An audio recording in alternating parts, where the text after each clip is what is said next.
Welcome to Mental Health in Focus, brought to you by Flow Vector Systems.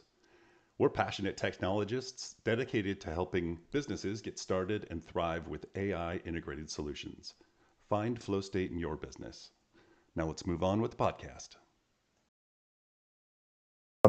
Well, Josh, welcome. I just want to spend a couple minutes with you talking about GMR Warrior Foundation, and then also talk a little bit about your AI company and what you got going there, and potentially how those things relate to each other. So let's go ahead and just jump right in. You could introduce yourself, introduce GMR, and kind of talk about what made you get into the field of working with mental health care. Well, first, thanks for the invitation. Really appreciate it. So my name is Josh Otero. I'm the CEO and founder of the Warrior GMR Foundation, which it's a nonprofit with a mission to promote health, wellness, and communityship through gaming. And then I'm also the CEO and co-founder of a company called Elanah.ai, which is a mental readiness platform for veteran service members and their families. So jumping back to kind of how I got started, I've been in the health and wellness space for most of my life, really, on the peak performance, human performance side, from, winning CrossFit gyms to performance training.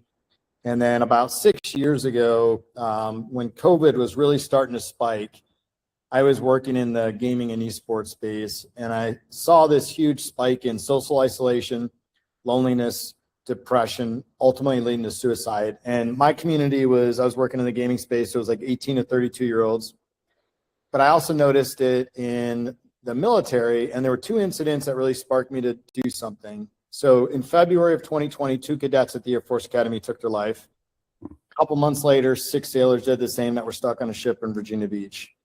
So later that year, I decided to start the Warrior GMR Foundation. And that's, our mission, again, is to promote health, wellness, and communityship through gaming. So what we did was we started a Discord server. We've currently got about 3,000 members there. And it was a way for veterans and transitioning service members to feel a part of something. So you transition from service, you go from an A to a C, A part of a unit, C civilian. Nobody's telling you what to do. Nobody really cares. And so that leaves a lot of people, kind of trying to figure out purpose and meaning. Mm-hmm. And so the purpose of the foundation was really to help you find your purpose, find meaning through community. And we did that through gaming. And so we would put on weekly gaming tournaments. Every Wednesday we hosted a Warrior Wednesday with the VA. Now it's more like a monthly. We went a few months as the VA transition. We kind of went about 9 months without having one. But the idea with Warrior Wednesdays was every Wednesday we would have a get together where we would have a VA rep come on and talk about all the VA resources to, and then any veteran that might be going through whatever could ask their questions. And so it's really well received. We're starting it back up again. So now we've got resources back again from the VA. And so we're doing that. We've got a Peer Connect platform in the channel that basically allows 24/7 peer-to-peer support. So you've got a veteran, they want to talk to somebody. We've got a veteran on the other side that they're able to talk to and communicate with. And then we do a big mental health summit every year. So every year we do this big summit where we get together, a couple hundred people, and we kind of talk about the pressing issues in mental health, veteran space, and we try to bring in leaders to kind of talk about what are solutions? How can we fix this problem? And so a year and a half ago, we had the Secretary of the VA come and speak. And that year we hosted it at Howard University in DC. And so he did our town hall, and he was our keynote speaker. Well, when we did the town hall, he and I were on stage, and we did something that has never been done before. We had a guy from the VA on stage with us who was actually transmitting in our Discord server. So we were hosting a live town hall session in our Discord server, a live session with 300 people in the audience. And that people from our Discord were actually able to ask questions to the secretary via this guy that we had in the room with us that was actually posting it. So everybody, all the 3,000 people could watch it. along with people that were in person. So that's the first time that's ever been done. Really cool experience. And one of the things that came out of that event was, in our peer support platform, we've got, it's all voluntary. And so we don't know how many people, so we know that darkness doesn't hit at 2:00 in the afternoon, it hits at 2:00 in the morning. Yeah. And the question was, how many people do you actually have working at 2:00 in the morning? Because it's all voluntary, I couldn't answer that. So I went home, started to think about it, called my co-founder of my company, and I said, hey, can we build a platform to provide 24/7, 365 confidential informed support to veterans, service members, and their families? And she said yes. And so what we built was a company called Elanah.ai. We just started it just over a year ago. Okay. And the idea is there's a huge gap right now between no care and healthcare. So right now the VA is 40,000 mental health professionals short. And so how do we bridge that gap? It's not going to be through humans, it's going to be through technology. And so by using a platform like Elanah, we're able to leverage mental readiness to provide resources to people that may be in need. And that's kind of how we started. We've kind of transitioned more into taking a more proactive approach to mental health using mental readiness. Mm-hmm. So instead of being right of crisis, instead of helping when something has happened, preventing something from happening. So we're taking that prevention approach, that proactive care, that proactive approach to teaching you the skills that you need to learn in order to be successful, in order to deal with a lot of the feelings that you have. So that's high level of what Foundation does and what Elanah.ai does. That's great. Thank you. Yeah, I have lots of questions about both of those things. The first thing that just popped into my head was, say I'm someone coming out of the military. I've been on deployment. I've seen some things, and I'm coming back to society, struggling a little bit, trying to find a fit, and having a lot of flashbacks and some PTSD type symptoms, while I'm trying to reassociate with my family and my friends and society, and figure out what it means to be a normal person working a job. And I think that is a very, very common scenario for folks coming back from deployment. And I think it's 22% end up in that suicide bracket. How does your Elanah.ai help bridge the gap between that 40,000 mental health professional challenge that we're running into here?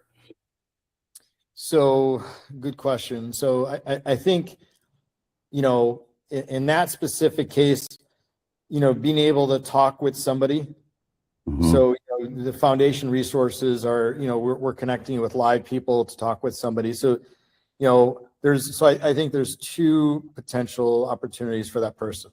And that is, for the foundation to go in and be a part of it and to go play games. Because one of the ways to be able to decompress and really start, reintroducing yourself to being a civilian or being, stateside versus being deployed is through gaming and through connection. And so by going on the channel, by talking to people, and by, they're all, a lot of them have been deployed, they relate. So having conversations with your fellow peers is super important. And then on the other side, because they're not always around, there's not always somebody playing, 24 hours is a long day. And so there's going to be times when maybe you can't just get a hold, maybe it's 2:00 in the morning and everybody's sleeping. Although we do have some international people, but let's just assume everybody's sleeping. And so you want to talk to somebody. That's where Elanah comes in. So Elanah is more of a, it's a resource you could talk to. It's been trained, it's been trained in CBT, cognitive behavioral therapy. And the idea with that and using Elanah on a daily basis for that person would be to help them to learn the reintegration skills, to learn how to transition, to learn the transition skills, to learn the communication skills, to learn the emotional intelligence, to understand what they're feeling and what they're going through, and then teaching you the skills to then be able to understand, adapt, and move forward. So I think that's where the real value on Elanah comes, is teaching you the skills that you may not have or you just may not be aware of, and helping you to identify, oh, wow, yeah, that is, those thoughts are coming in pretty fast. And how do I manage those thoughts? How do I, de-escalate from, where I'm at now to where I want to be? How does breathing work? How can I journal? And so that's where Elanah kind of helps guide that individual. And then you still need to talk to somebody. And Right. so, we want to use the foundation as a platform where you could go talk to somebody. Yeah. Because you need that human, AI will never replace the human. And even with Elanah, there's always going to be a human in the loop. So if somebody gets to write a crisis, Elanah will push them to support.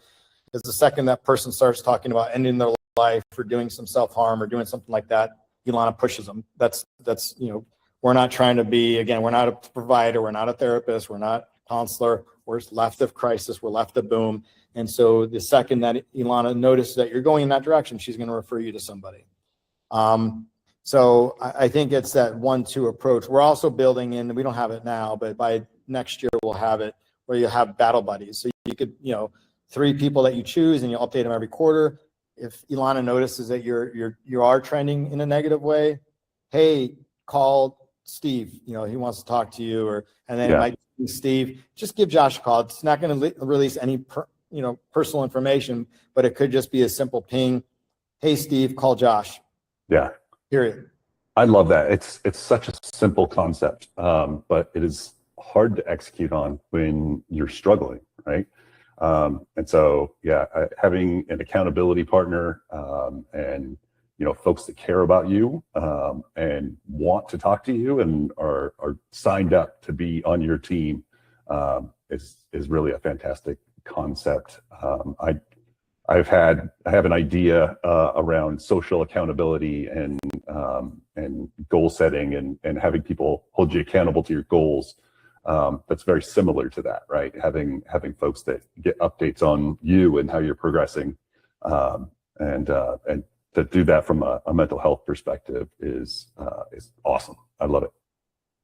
Yeah, it's pretty. I mean, I've been in the space, in the deep in this space for the last 6 years, and I've spoken to hundreds of veterans, service members, spouses, and I've you see these trends, and you start to, the more you talk to these different people, you're like, that's kind of why I came up. That's why the whole thing of Elanah was born, is because I saw something that wasn't being filled, and so we created Elanah to kind of fill that void. But I think the more that companies like ours evolve, it's going to help to, there's so many veterans out there that are, in need, and it's that one of the big things that the VA is doing right now is trying to get to rural vets, because there's a huge percent of rural vets that are not signed up for VA services. So we're trying to leverage the foundation, because gaming is a tool to connect a lot of those desperate people that are not connected to the community because they're 50 miles out or 100 miles out, and so they're not going to the VA on a weekly basis to drive 100 miles each way. So right, the VA connect with them. Well, they host events in our server because we can be anywhere in the world. So I think those are some powerful, those are powerful tools that we're working to build to help those individuals. Yeah, it's fantastic. And to imagine that you have a gaming console that is tuned for therapy is really an amazing concept.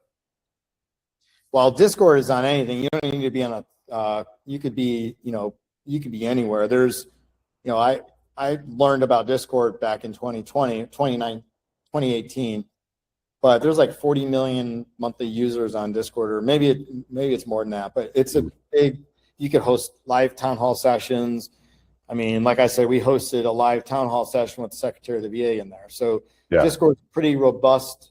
It's different than Facebook. It's different than LinkedIn. It's different than all these platforms, but it's a way to connect and to have different communities, different chats. We have we have probably 20 different channels in there. I mean, we used to have 40, but we've kind of slimmed it down. So yeah, it's a powerful tool. You could have it on your phone. You could have it on your computer. Yeah. You could have it anywhere. I'm not a big gamer myself, so I've not paid attention to it. So I'm going to go do some more exploring on Discord and kind of see what might be good for me there. Yeah, it's interesting because I'm not a gamer either. I have a gaming foundation, but I don't game. Yeah. I saw it as a tool. That's kind of why I learned about Discord, because I'm like, oh, it's pretty interesting. And it's a way to connect people. And it's, we have, I think, 5 countries that are part of our Discord. They're all US vets, but they're all over the world. Yeah. And just the amount of things that you could do there, because you get private conversations in there. It's a powerful tool. I mean, obviously you've seen, that Air Force gentleman that released secrets on there. So you could get into trouble because it is a big platform and there are people from all over the world and nefarious actors on there. Mm-hmm. But, ours is a closed community, so it's private. And you have to have I think you have to have an ID. I don't know if our team instilled it yet or not, but we're instilling, so you have to have an ID.me account. Okay. So you can't just join, and say, hey, I'm a this. No, we're going to verify you. So I don't know if that's live yet or not, but I know we're working towards that. But you still, right now, you do have to go through. We have a checklist. We have bots that will throw you out if you're trying to sell something or saying inappropriate things. So it is a very guarded platform. Nice. Well, that's great. I think we only had 30 minutes scheduled. We got a little bit more time here. I'm curious, since you're so close to AI technology, I'm curious about how you're running your operations for your 2 businesses and any sort of like automation plays that you're working with to kind of help streamline your business and how you manage your business. With the foundation, that's a good question, because AI is part of and I recently had to upgrade to Perplexity Enterprise Max, which is like $350 a month. I was paying $20 a month and now I'm paying $350. I'm like, oh my gosh. But the amount of resources and tools that it allows you to use, it saves me a couple $1,000s a month in hiring people. So the way I've been able to leverage it with the foundation is, it doesn't, obviously can't run the foundation directly, but from a content perspective, it helps me think about ideas. It does pictures for me. So like for my holidays, it does all my pictures. So it creates the pictures for us. It helps create the templates for like our town hall sessions, for any specific events that we're working on. It helped me put together the event. It helped me put together the deck, sponsorship decks. It helps create, because I feed it all the foundation stuff. So it knows everything about the foundation. So it knows our mission, as our brand colors, it has our logos. So it does really everything outside of actually running the foundation. AI does for us. We do have bots inside of the Discord server that actually do help to manage the server. So if somebody's using, if they post a picture, it has a screen, and because we have a fitness channel, so people pose with their shirts off, but it's men, and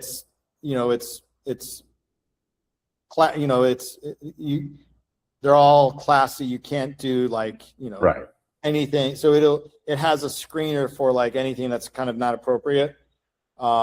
Same thing with words. If there's words that are used that are not appropriate, automatically will kick you out of the server. So we've been able to use AI and technology to be able to do that.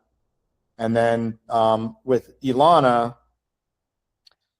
is an AI platform. So really the infrastructure of Elanah is AI.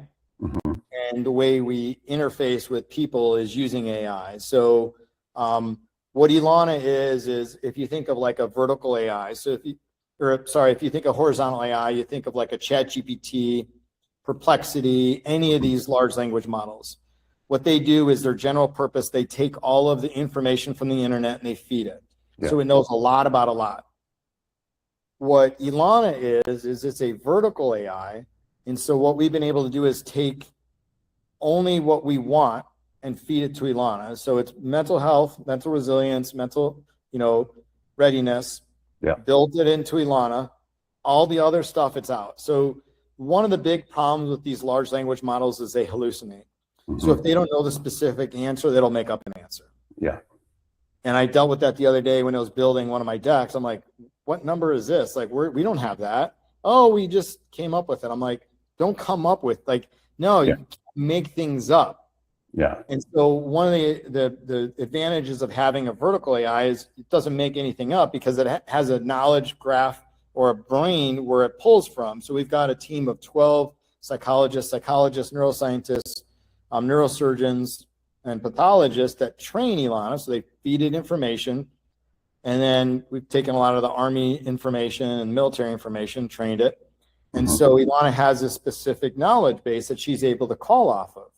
So as she's talking to people, she's able to actually use her knowledge base to inform and help answer the questions and help take people through the mental readiness process versus having the entire database with nothing specific and then just making things up. Oh yeah, I think you're, whatever, or you're doing this. And so that's really where AI comes in with Elanah, is because we don't want to just give garbage information or use a ChatGPT and say, hey, we're just going to connect it to ChatGPT and use ChatGPT's interface. There's no value add there. And so by building a small language model and using vertical AI, we're allowing Elanah to be specifically tuned to our audience. So I think, from both cases, that's kind of how we've been able to incorporate AI. And now it's just beginning. I mean, if you think about like where AI is in the trajectory, we're still in the infancy phase. So Yeah. We've got a lot of growth to do and a lot of opportunities to go after. Yeah, definitely. So it sounds like you're using Perplexity as sort of a personal assistant for yourself. Maybe some of the folks that are also working for the organization are using it that way as well. Have you done any sort of agentic type work when it comes to, marketing outreach or, social media posting or, automating some of your accounting practices, things like that? No, we've got an agent. So we've got a separate agent outside of Elanah called Ruck. And what Ruck does is it's got multiple agents working for it. And what it'll do for us is it'll give us a weekly update on Elanah. Mm-hmm. So what Ruck does is it goes to all the LLMs, gathers data about what would be relevant to Elanah, and then puts it to us in a weekly brief. And then it does a daily brief to me where it gives me everything that I'm specifically interested in. Mm-hmm. So it goes out to all the news sources, searches the whole internet, and only feeds me what's important to me and what's interesting to me. Then what Ruck can do is he helps to inform the decisions that we're making with Elanah based on what's out there in the world and then what's in our universe. So he's completely separate. We have a firewall, so he's completely separate. But it's a way we're using agents to be able to make decisions, help provide information, do due diligence, and do research for us. Okay. Great. Well, that's awesome. Sounds like you're leveraging AI all over the place. Fantastic. And I love that you're filling a gap with the mental health community in, maybe it's not the solution, but it is filling the gap and helping people understand they have a place to go, and someone they can talk to, even if it is a virtual agent. As we kind of come to a close here, I'm curious, is there something that you would want to leave out there for maybe military personnel, kind of first responder folks that are just struggling in general with mental health and seeking help? How would you kind of guide them to get started here? So the first thing that I've seen is it's okay to ask for help. Like, I think there's in the military community, there's the pride thing. And so nobody wants to ask for help. And so first thing is, it speaks less if you do not ask for help than ask for help. So go ask for help. Nobody's going to look down. There's nobody that would ever look down on you if you ask for help. So I think, when we're struggling, the only way we're going to get better is if we ask for help. Go talk to a friend, go talk to a battle buddy, go talk to somebody. So that's like the biggest thing is like, take that barrier down, put your pride away and go ask for help. And, there's plenty of resources, go on our website. We've got resources on there. We've got, people in our Discord that are to talk to you. There's Blue Star Family. There's a lot of different nonprofits out there that are willing to help and able to do that free of charge. So, my thing would be to just go talk to somebody and don't worry, don't feel judged. You just need to go and talk to somebody. Yeah, I think there's even a bit of healing in vulnerability, and just getting from that place of prideful, like I can do it all myself, to being vulnerable and opening yourself up. There's a little bit of healing that happens right there, and then finding people who actually truly care and want to help. It's amazing. I've had so many conversations these last few weeks with people in this space. They really care. They really do. And it's amazing to find that and feel their passion for helping others. Yeah, that's what motivates them, is to help others. And so by you going to them, you're actually helping them because that fulfills their need as well. So it's actually, you're doing good for that other person too. So yeah, that's fantastic. Well, again, maybe just give out the website addresses for your site so people can go find you, and we can wrap it up. Yeah, no, it's Warrior GMR Foundation.org. And Elanah we don't really sell to the public, but if you wanted to find me on LinkedIn, I'm on LinkedIn under Josh Otero, and then go sign up for the foundation. We're going to be launching a newsletter either this month or next month. So it's warriorgmrfoundation.org. Okay, great. And I'm going to go sign up for your newsletter. Awesome. Well, thank you, Josh. It has been a pleasure to talk to you. Super impressed with everything you're doing, and particularly with AI and, aligning gaming with mental health and artificial intelligence to help fill a gap. I think you're really looking holistically at mental health across this military community, and I appreciate it. Thank you so much for doing that. Well, thank you for having me on. It's been a pleasure and grateful to be a part of it. So thank you. Awesome. Thanks, Josh. I'll be following up with some more information about this podcast, and we can talk more AI maybe. Sounds good. Looking forward to it. All right. Take care. Thanks. Bye.